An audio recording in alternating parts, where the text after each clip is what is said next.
Good morning, everyone, and welcome to session 4 of Saturday School with Dr. JBG3. And today, I think we should discuss the topic of the self-directed learner. I honestly believe this is really important due to all the virtual, online, and distance learning that's going on. And I want to let all of our home educators know it's not a bad thing that our students are self-directed learners. But I also want to make it clear that being a self-directed learner does not replace the actual teacher or instruction that happens in a traditional classroom. However, we need to make sure that our students understand the importance of setting their own pace, having some checkpoints along the way, meeting some of those short-term goals that I've talked about in previous and prior sessions. Now, for all of our home educators out there, you need to make sure that you understand what the goals are for the day, the goals are for the week, when some of the assessments are coming, so that you can help to review with the student.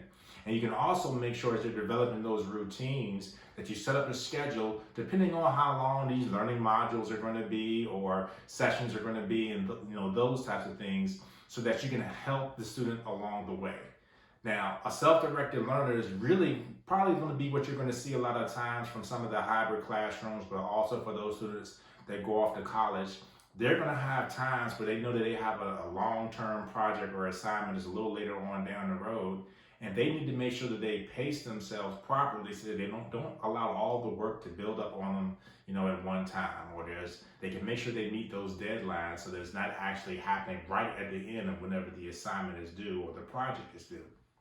Now, we would have called self-directed learners, that internal or that intrinsic motivation, the thing that helps to drive us to get assignments done, to get a task done, to get our work done. And it's no different here in education. Students will be able to understand exactly what is laid out for them. And the majority of the educational programs that are out there, they're going to let you know how long it's going to take per module, per aspect, per assignment. And they'll probably also give you a schedule on when that assessment's going to be. The home educator needs to make sure that those types of information is actually on the calendar, and that they also know when those things are, and try to set up some review time, some review activities, or even giving the student an opportunity to be able to reflect. Now, we want to be able to set everything up so that our students, our kids, have the ability to do assignments, to do jobs, to do tasks, without having to be reminded from the adult or by the adult. That's really the key. This is when you know that strong level of maturity is actually kicked in, where you don't have to remind them to do their chores, or you don't have to remind them that it's time for them to do their lesson. During this whole pandemic that we're going through right now, we do not want our kids to get into a rut. So the routines that we talked about in session 1 are going to be really important for the self-directed learner, because you always want to be able to have that set time where instruction is actually happening. But you also want to be able to have that set time, which is more of a long-term goal, for when major assignments and major things are due. Now, the key is providing support to the self-directed learner. And how can we do that if they're using an online program, if they're using some type of distance learning module? The support is the additional resources that you, as the home educator, can help them locate.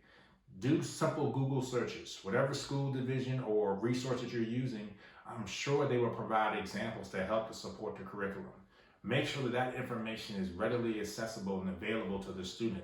This means potentially pulling up different windows. This means potentially having individual packets or even textbooks there that helps to support the subject matter. That's how we can assist the self-directed learner. Now, some students we may have to push a little bit more to make sure they're keeping a steady pace. Some students, parents, we may actually even have to slow down because they're trying to go through fast. We don't want to make this a check-the-box activity. We want to be able to make this something that the students are actually doing and they can comprehend the material. And the best way that you can determine if they're comprehending that material is they can restate it back to you in their own words. Self-directed learners are the present, self-directed learners are the future. And that is what we want. We want our kids to be able to take control of their learning. Teachers serving more as a facilitator. In this case, the learning module serving more as a facilitator. And does the student have the ability to grasp those concepts and really make it relative to their own lives? That's when you really know that the student has grasped everything that you've asked them to do. They understand the curriculum. They understand the point of the lesson for the day.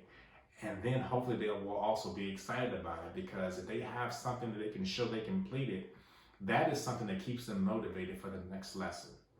We want self-directed learners in education. We want that. All teachers would agree.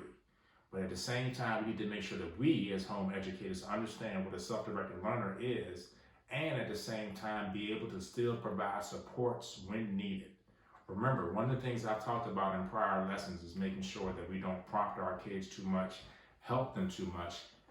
That's not the goal. The goal is for them to be able to understand the material, and for the home educators to be the supporter, the facilitator, help find resources as much as possible. Just a little bit of insight today for Saturday School Session 4 on the Self-Directed Learner. I'm Dr. JBG3, and thank you for tuning in.